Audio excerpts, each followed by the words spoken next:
Paz e bem, sejam todos bem-vindos a esse nosso encontro vocacional.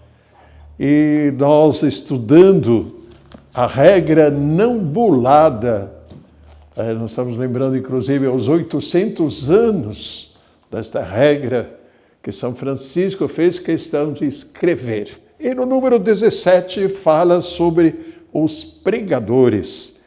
A pregação, ela é reservada para aqueles que estão autorizados pelos ministros.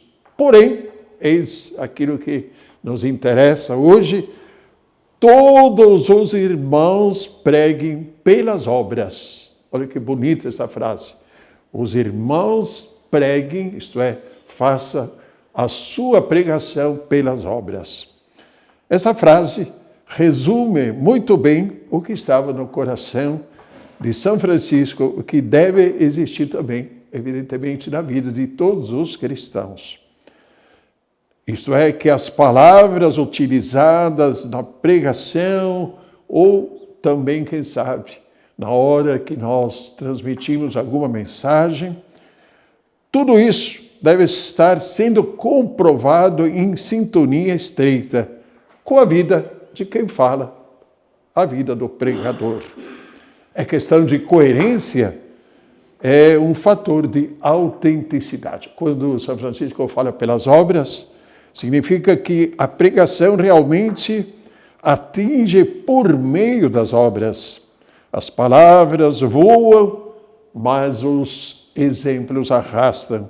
A mensagem tem consistência quando realmente é colocada em prática. E Francisco nos diz o livro de Celano, o segundo livro de Celano, número 73, Francisco pregava ao povo simples, usando comparações completas e simples, porque sabia que a obra está mais na virtude do que nas palavras. Dava a sua voz, a voz da virtude. Que frase também bonita que nós temos nesse documento de segundo Celano. E também famosa essa passagem da vida de São Francisco. Certa vez pediu Frei Leão, vamos fazer uma pregação? Sim, ele respondeu. Os dois saíram, caminhando pelas ruas de Assis. Andaram bastante, mas nunca chegaram ao local de tal pregação. E, por fim, começaram a voltar para casa, e quando estavam chegando, o Frei Leão perguntou, Frei Francisco, e a pregação?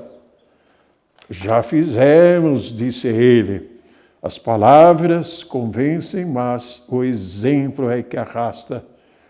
Então, a simples caminhada deles, um ao lado do outro, na amizade, na alegria, foi a pregação. Esta é a mensagem também que nós encontramos no Evangelho, que é inspiração não só para a vida de São Francisco de Assis, mas por todos os cristãos.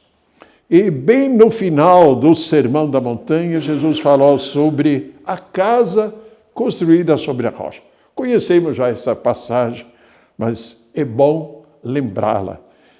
Quem ouve as minhas palavras e as põe em prática é como um homem sensato que construiu sua casa sobre a rocha.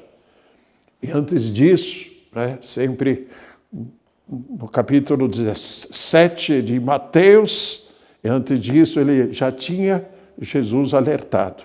Nem todo aquele que diz Senhor, Senhor, entrará no reino dos céus, mas aquele que põe em prática a vontade de meu Pai, que está no céu. O que deve, então, ser prioridade em nossa vida é o empenho para que nós vivenciemos o ensinamento do Evangelho, bem como procuremos assimilar o modo de vida, o pensamento de São Francisco. Aliás, o próprio Santo Antônio, nós estamos vendo aqui, nesse nosso quadro, nesse nosso banner, São Francisco e Santo Antônio. E num sermão, Santo Antônio foi grande pregador, no seu tempo, num sermão famoso de Pentecostes, ele afirmou: cesse as palavras e falem as obras. Estamos fartos de palavras e vazios de obras. E diante disso, a escolha é uma só. Na medida que recebemos o convite de seguir Jesus, da vida religiosa, ou aspiramos à vida consagrada, ou simplesmente somos cristãos, somos convidados a criar essa concordância entre o que nós desejamos, o que nós falamos, o que nós queremos em a nossa vida. O compromisso de vida mostra se há coesão e firmeza entre o que almejamos e o nosso modo de ser. Há nos evangelhos o episódio sugestivo da vocação de Mateus. É bom também lembrar exatamente esse episódio, porque Jesus chama o homem sentado à mesa da cobrança de impostos. Fala, segue-me. E aquele que era mal visto porque cobrava mais e a serviço dos estrangeiros do Império Romano, responde positivamente ao convite de Jesus. E o chamado, então, de Mateus ou de Levi, em Cafarnaum, é acompanhado pela conversão do cobrador de impostos. Ele se deu conta que devia mudar de vida. Ele que exercia o serviço de coletar impostos para o Império Romano, daqueles que pretendiam entrar na Palestina, em contato com Jesus, resolve abandonar sua profissão e seguir Jesus. É um dos apóstolos, Mateus. O mesmo acontece com Zaqueu, outro coletor de impostos em Jericó agora, que tinha subido para a figueira para ver Jesus e quando foi avistado por Jesus, recebeu aquela proposta, aquele convite de hospedar Jesus em sua casa. E aí Zaqueu, então, se arrepende de seus atos, promete de restituir tudo àqueles a quem ele havia prejudicado. E doar, inclusive, metade de seus bens aos que ele havia logrado, restituindo o valor 4 vezes mais. São personagens que mudam completamente o direcionamento de sua vida. E aquele outro episódio que nós também, sem dúvida, conhecemos, pelo contrário, o jovem chamado por Jesus, que recebeu o convite para o seguimento, mas como era apegado aos bens materiais, se recusou. Vamos então pensar que tanto para aqueles que estão na vida religiosa ou se propõem para ser seguidores de Jesus, é necessária uma opção de vida. Esta opção exige que não haja diferença entre o falar e agir. Tem aquela frase jocosa, de que púlpito vem a pregação. É uma frase irônica, mas que tem sentido. Temos que cultivar uma sintonia mais ajustada entre o nosso ideal cristão e a nossa vida concreta, a nossa vida do dia a dia. Que o Evangelho, então, nos ensine esse caminho, o exemplo de São Francisco nos estimule a ter essa coerência de vida.